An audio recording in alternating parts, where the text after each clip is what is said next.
CM Revanth కుటుంబ సభ్యులపై కేటీఆర్ సంచలన ఆరోపణలు చేశారు. రేవంత్ కుటుంబ సభ్యులు కోట్ల రూపాయల కుంభకోణానికి పాల్పడ్డారని ఆరోపించారు. ఇక అమృత స్కీమ్లో 8,888 కోట్ల కుంభకోణం జరిగిందన్నారు. ఫిబ్రవరిలో టెండర్ ప్రక్రియ పూర్తయితే ఇంతవరకు టెండర్లు ఎవరికి దక్కాయో బయటపెట్టలేదని విమర్శించారు.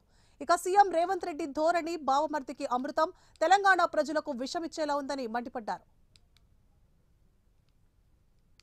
సకుటుంబ సపరివార అవినీతి కథా సినిమా నడుస్తా ఉంది, కథా చిత్రం నడుస్తా ఉంది. ఒకటి కాదు రెండు కాదు చెబుతూ పోతే ఎన్ని వస్తున్నాయంటే కుంభకోణాలు ఒకటి తర్వాత ఒకటి. నేను వాటన్నిటి లోతుకు పోకుండా ఒకే ఒక్క కుంభకోణం 8,888 కోట్ల కుంభకోణం, 8,888 crores కుంభకోణం గురించి నేను మీ దృష్టికి, రాష్ట్ర ప్రజల దృష్టికి తీసుకొని వస్తా ఉన్నాను. ఇవాళ రాష్ట్రంలో ముఖ్యమంత్రిగా రేవంత్ రెడ్డి గారు ఉన్నారు, మున్సిపల్ వ్యవహారాల మంత్రిగా కూడా రేవంత్ రెడ్డి గారే ఉన్నారు. పూర్తిగా పురపాలక శాఖ ఆయన ఆధీనంలో ఉన్నది. ఆయన ఆధీనంలో ఉన్న పురపాలక శాఖలో అమృత్ అనే కేంద్ర ప్రభుత్వ స్కీమ్ ఏదైతే ఉన్నదో దాని కింద ఈ ప్రభుత్వం వచ్చి రాగానే డిసెంబర్ లో ప్రభుత్వం వచ్చింది, ఫిబ్రవరిలోనే ఈ కుంభకోణానికి తెరలేపారు. ఫిబ్రవరి మొదటి వారంలో 8,888 కోట్ల వివిధ మంచినీటి పథకాల కోసం పట్టణాల్లో, తెలంగాణలోని వివిధ మున్సిపల్ పట్టణాల్లో టెండర్లు పిలిచారు. టెండర్లు పిలిచిన తర్వాత ఎట్లా అయిపోయిందంటే ఈరోజు రాష్ట్రంలో బావమరిది తమ్ముడికేమో అమృతం, తెలంగాణ ప్రజలకు మాత్రం విషం అన్నట్టుగా ఈ అమృత్ టెండర్ల వ్యవహారం గానీ రాష్ట్ర ప్రభుత్వం నిర్వాహకం గానీ తయారైంది. ప్రతిపక్షంలో ఉన్నప్పుడేమో ఆనాడు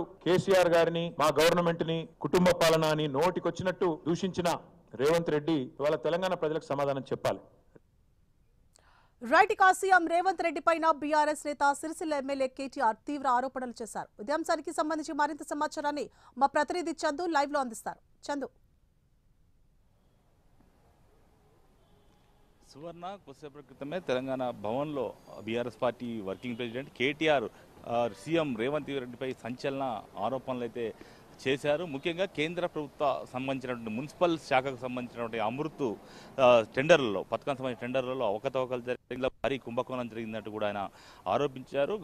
ఈ సంవత్సరం ఫిబ్రవరిలోనే అమృత్ సంబంధించినటువంటి టెండర్లు జరిగాయి. ఆ టెండర్లను రేవంత్ రెడ్డి బావమర్ది సృజన్ రెడ్డి దక్కించుకున్నారు. ఐహెచ్పి అనే ఒక కంపెనీని లిస్ట్, ఎన్ఎస్సి బిఎస్సి అంటే నేషనల్ స్టాక్ ఎక్స్చేంజ్, అదేవిధంగా బాంబే స్టాక్ ఎక్స్చేంజ్లో లిస్ట్ అయి ఉన్నటువంటి ఒక కంపెనీకి ఈ టెండర్లను కట్టబెట్టారు. మొత్తం 1,330 కోట్ల రూపాయల టెండర్లను కూడా కట్టబెట్టారు. అందులో ఏదైతే శోధా కన్స్ట్రక్షన్ కంపెనీ, అదేవిధంగా ఏఎంఆర్ కంపెనీ రెండు కూడా భాగస్వామ్యాలు ఉన్నాయి. ఐహెచ్పి కంపెనీని అడ్డం పెట్టుకొని ఐహెచ్పి కంపెనీ 20% మాత్రమే పనులు చేస్తుంది, 80% పనులు మాత్రం శోధా కన్స్ట్రక్షన్ కంపెనీ, అదేవిధంగా ఏఎంఆర్ కంపెనీ చేస్తుంది అని చెప్పి కూడా సంచలన ఆరోపణలు చేశారు. మొత్తంగా అమృత్ పథకంలో ఈ టెండర్లకు సంబంధించి 8,888 కోట్ల కుంభకోణానికి అయితే తెరలేపారు. ఇందులో ముఖ్యంగా ఆయన బావమర్ది సుజన్ రెడ్డి ఇద్దరు కూడా కోట్లు దండుకుంటున్నారు. రేవంత్ రెడ్డి సకుటుంబ సపరివార కుటుంబ కుంభకోణం కూడా నడిపిస్తున్నారంటూ కూడా ఆయన సంచలన ఆరోపణలు చేశారు. ముఖ్యంగా బావమర్దికి అమృతం పెడుతూ తెలంగాణ ప్రజలకు విషం పెడుతున్నారంటూ కూడా ఆయన తీవ్రమైనటువంటి ఆరోపణలు అయితే చేశారు. మొత్తంగా చూసినట్టయితే ఈ కంపెనీ అయితే సుజన్ రెడ్డిది ఉందో ఇది 2 కోట్ల లాభాల్లో ఉన్న కంపెనీ, కానీ దీనికి 1,000 కోట్ల రూపాయల టెండర్ ఇలా దక్కుతుంటారు. సీఎంఏ స్వయంగా మున్సిపల్ శాఖ మంత్రిగా ఇక్కడ ఉన్నారు కాబట్టి సెంట్రల్ మున్సిపల్ స్కీమ్ సంబంధించిన దాంట్లో జోక్యం చేసుకొని ఈ ఐహెచ్పి అనే కంపెనీతో బిడ్డింగ్ వేయించారు. బిడ్డింగ్తోనే 1,130 కోట్ల వర్క్ను దక్కించుకున్నారు అంటూ కూడా ఆయన ఆరోపణలు చేశారు. ఈ విషయంపై ఇప్పటికే కేంద్ర మున్సిపల్ శాఖ మంత్రి ఖట్టర్కు లేఖ కూడా రాశాను. ఖచ్చితంగా దీనిపైన ఎంక్వైరీ వేయాలి, ఖచ్చితంగా విచారణ జరిపించాలి అంటూ కూడా ఆయన చెప్పుకొచ్చారు. ముఖ్యంగా చూసినట్లయితే ఐహెచ్పి కంపెనీ అనేది లిస్టింగ్లో ఉన్న కంపెనీ కాబట్టి ఖచ్చితంగా ఏదైనా ప్రాజెక్టు దక్కించుకుంటే ఖచ్చితంగా బాంబే స్టాక్ ఎక్స్చేంజ్, అదేవిధంగా నేషనల్ స్టాక్ ఎక్స్చేంజ్కి ఈ యొక్క బిడ్డింగ్ సంబంధించిన వివరాలను కూడా సమర్పించాల్సి ఉంటుంది. ఈ కంపెనీ ఆ వివరాలను కూడా సమర్పించిన నేపథ్యంలో ఈ పబ్లిక్ డొమైన్లోకి వచ్చినాయి కాబట్టి వాటిని వెంటనే బీఆర్ఎస్ పార్టీ నేతలు తీసుకున్నారు. దాని ప్రకారం ఈరోజు మీట్లో ఈ ఆరోపణలు చేయడం జరిగింది. ముఖ్యంగా చూసినట్టయితే కాంగ్రెస్, బీజేపీ ఈ రెండు కనుక ఒకటి కాకపోతే ఖచ్చితంగా విచారణ జరిపించాలి. కేంద్ర మంత్రులు బండి సంజయ్, అదేవిధంగా కిషన్ రెడ్డి కూడా స్పందించాలంటూ కూడా ఆయన డిమాండ్ అయితే చేశారు.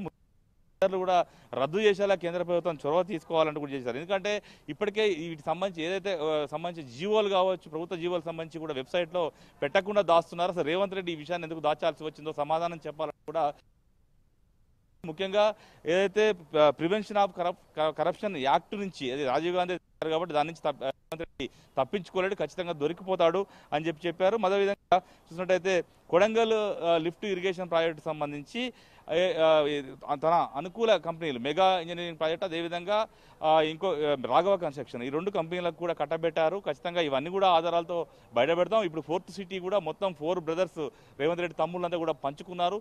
త్వరలోనే ఒక్కొక్కటిగా కుంభకోణాలను కూడా బయటికి తెస్తాం, ఖచ్చితంగా రోడ్డు బజార్నకు పడేస్తామంటూ కూడా కేటీఆర్ అయితే సంచలన వ్యాఖ్యలు చేశారు. దీనిపై మరి కేటీఆర్ చేసిన వ్యాఖ్యలకు సీఎం రేవంత్ రెడ్డి ఎలా రియాక్ట్ అవుతారో మాత్రం చూడాలి. Right, thank you for the updates Chandu.